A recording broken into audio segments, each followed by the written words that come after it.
ये है भारत का प्रसिद्ध नगर इलाहाबाद।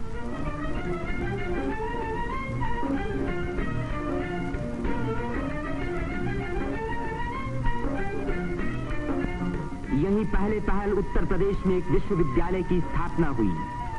इसी वजह से ये नगर उत्तर प्रदेश की शिक्षा और सभ्यता का केंद्र माना जाता है। पंडित मदन मोहन मालवीय, पंडित गोविंद वल्लभ पंत और अनेक प्रतिभाशाली व्यक्ति इसी विश्वविद्यालय की देन हैं, जिन पर आज देश को गर्व है। ये है हमारे प्रधानमंत्री पंडित जवाहरलाल नेहरू का निवास स्थान, आनंद भवन। भारतीय राजनीति का ये एक प्रमुख केंद्र रहा है। इस नगर को तीर्थराज प्रयाग भी कहते हैं। यहीं गंगा और जमुना का संगम है। इसी संगम में गुप्त सरस्वती नदी भी आकर मिलती है। इसीलिए इस स्थान को त्रिवेणी संगम कहा जाता है। त्रिवेणी बहुत पुराने जमाने से भारत का एक पवित्र स्थान माना जाता है। सृष्टि की रचना की शक्ति प्राप्त करने के लिए यहाँ ब्रह्मा ने यज्ञ और तपस्या की। लक्ष्मी की प्राप्ति के लिए विष्णु ने भी यहीं तपस्या की।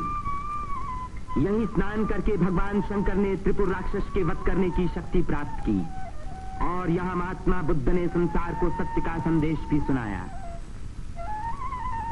समुद्र मंथन के बाद जयंत के अमृत का घड़ा लेकर जाते समय एक अमृत कण छलक कर यहाँ गिरा और तभी से इस स्थान पर कुंभ मेले का महान पर्व आरंभ हुआ।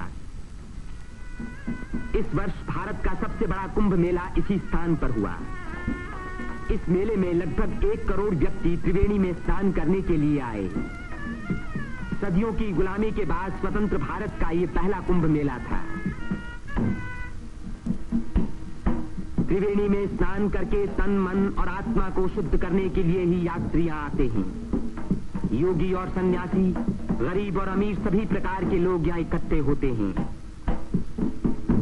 कुंभ मेले के मौके पर देश के नर नारी एक दूसरे के धार्मिक विचारों से परिचित होते हैं।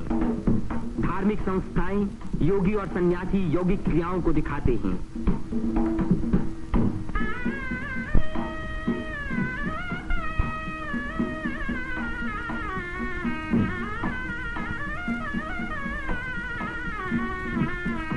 धार्मिक विचारों पर तर्क वितर्क होते हैं और देश के गौरवपूर्ण प्राचीन रहस्यों का उद्घाटन होता है।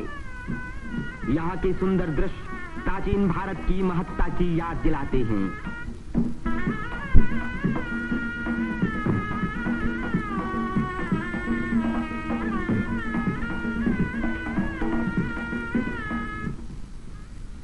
मेले के धार्मिक रूप के अलावा उसके दूसरे दृश्यों में सुंदरता और स्वतंत्रता का रंग चमक रहा था।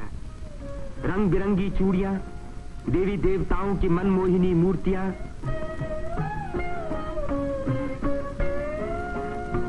हरी जपन की मालाएं, सिंदूर और चंदन के ढेर, औरतों के साज श्रृंगार, बच्चों के खेल खिलौने, लाल बुझक्कर मिट्ठू मियां। तीर्थ यात्रियों की सुविधा और सुरक्षा के लिए और स्वतंत्र भारत के इस महान पर्व को सफल बनाने के लिए उत्तर प्रदेश सरकार ने अपनी ओर से कोई कसर उठा न रखी। मेला शुरू होने के कई महीने पहले से ही सरकार की ओर से तैयारियां शुरू हो गई थीं। उबड़ खाबड़ जमीन को समतल बनाने के लिए बुलडोजर जैसी बड़ी बड़ी मशीनों से जमीन की सतह ठीक की गई।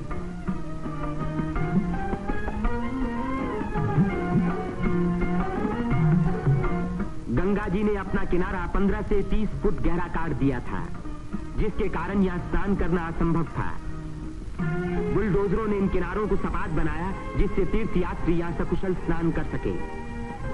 जिस काम को 1000 आदमी 3 महीने में खत्म नहीं कर सकते थे, उसी को 6 बुलडोजरों ने 15 दिन में पूरा कर दिखाया।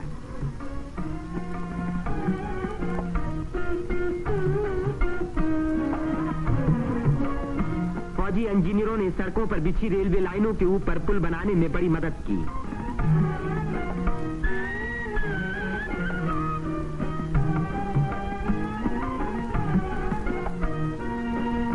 इससे रेलों के आने जाने के समय भीड़ सड़कों पर कभी न रुकी, बल्कि लगातार त्रिवेणी की ओर बढ़ती रही।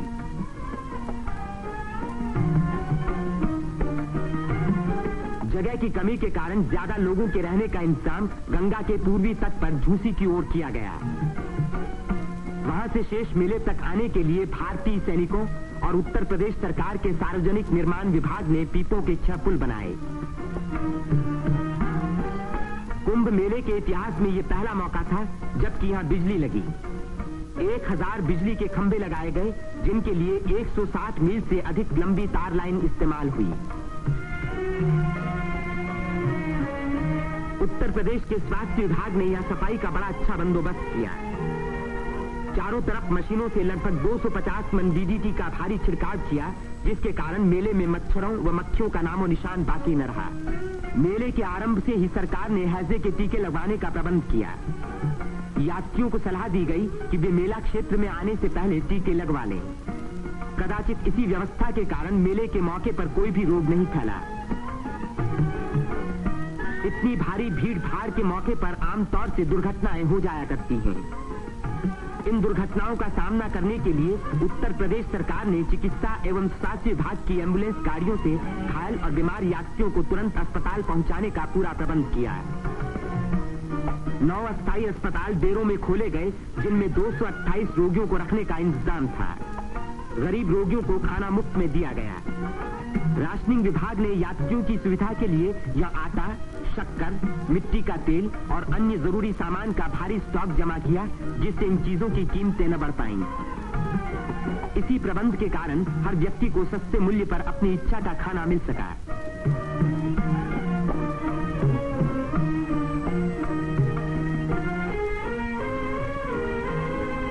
सेवा समिति, अग्रवाल समिति और भारत स्काउट्स एंड गाइड्स जैसी स्वयंसेवक संस्थाओं ने यात्रियों के मार्ग निर्देशन, उनकी सुरक्षा और घायलों का प्राथमिक उपचार किया। पुलिस यात्रियों के संचालन का कार्य करती रही। आने जाने के लिए अलग रास्ते रखे गए। भीड़ को काबू में रखने के लिए चलते फिरते वायरलेस सेटों का इस्तेमाल किया गया।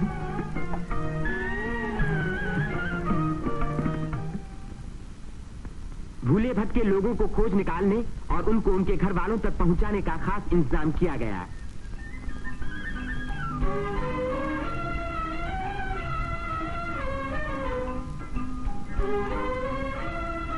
मेले में लाउड स्पीकरों का एक जाल बिछा दिया गया, जिससे भटके हुए लोगों का नाम पुकार पुकार कर उनको एक स्थान पर इकट्ठा किया गया।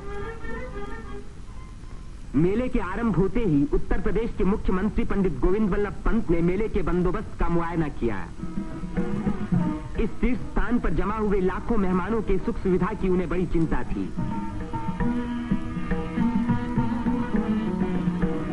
उन्होंने नाव पर सवार होकर घाटों का निरीक्षण किया।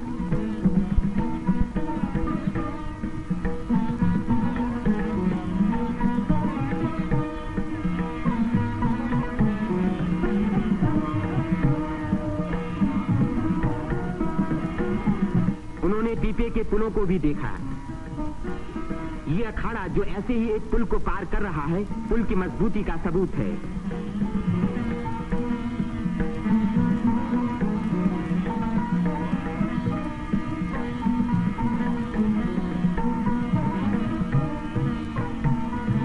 हमारे प्रधानमंत्री पंडित जवाहरलाल नेहरू ने भी मेले के इंतजाम का निरीक्षण किया। वे सड़कों पर घूमे और पुलों पर भी गए।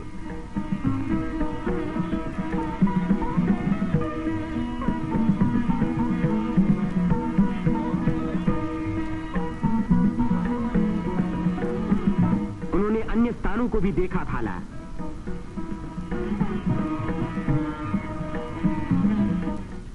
भारत के अन्य लाखों व्यक्तियों की भांति हमारे राष्ट्रपति श्री राजेंद्र प्रसाद ने भी त्रिवेणी में स्नान किया। इस दिन अपार जनसमूह यहां इकट्ठा था।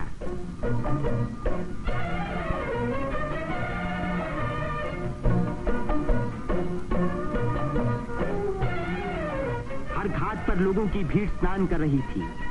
उसमें नया जोश था और नई उम्मीदें थीं।